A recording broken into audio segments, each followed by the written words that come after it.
Hello guys, welcome back to 05 Chennai vlogger. இன்னைக்கு எங்க வந்திருக்கோம் பாத்தீங்கன்னா நம்ம டாக்டர் ஆஃப் மோட்டார் சைக்கிள்ல என்ன வண்டி பார்க்க போறோம்? R15 வெர்ஷன் S பார்க்க போறோம். எந்த இயர் பாத்தீங்கன்னா 2015 மாடல். சொல்லுங்க ப்ரோ. இந்த வண்டி பாத்தீங்கன்னா Yamahaல R15 Yamahaல R15 பார்க்க போறோம். 2015 மாடல். வண்டி கிலோமீட்டர் பாத்தீங்கன்னா 23 கிலோமீட்டர் தான் ஓடிக்குது. வண்டி டயர்ஸ் பாத்தீங்கன்னா ரெண்டுமே வந்து பிராண்ட் நியூ கண்டிஷன்ல தான் ஆகுது. இன்ஜின் பாத்தீங்கன்னா சூப்பர் கண்டிஷன்ல தான் ஆகுது வண்டி இது.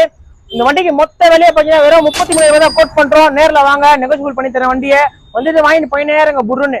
இஎம்ஐல எதுவுமே இல்ல, ஓகேவா? மொத்த விலையை பாத்தீங்கன்னா 33,000 தான் சொல்றோம். நேர்ல வந்து வாங்கிட்டு போயினேருங்க புருன்னு, அவ்வளவுதான் சொல்லுவேன். ஸோ ப்ரோ கோட் பண்ற பிரைஸ் வந்து 33,000. நீங்க நேர்ல வாங்க, டிசைட் பண்ணுங்க, வண்டியை செட் பண்ணிட்டு சீக்கிரமா வந்து இந்த வண்டியை கிராப் பண்ணிக்கோங்க. கடை எங்க இருக்குன்னா சென்னை பெரம்பூர்ல இருக்கு. டிஸ்கிரிப்ஷன் நான் எல்லாமே மென்ஷன் பண்றேன். நம்ம பேஜை ஃபாலோ பண்ணிக்கோங்க, 05 சென்னை vlogger. நம்ம சேனலை சப்ஸ்கிரைப் பண்ணிக்கோங்க. Bye.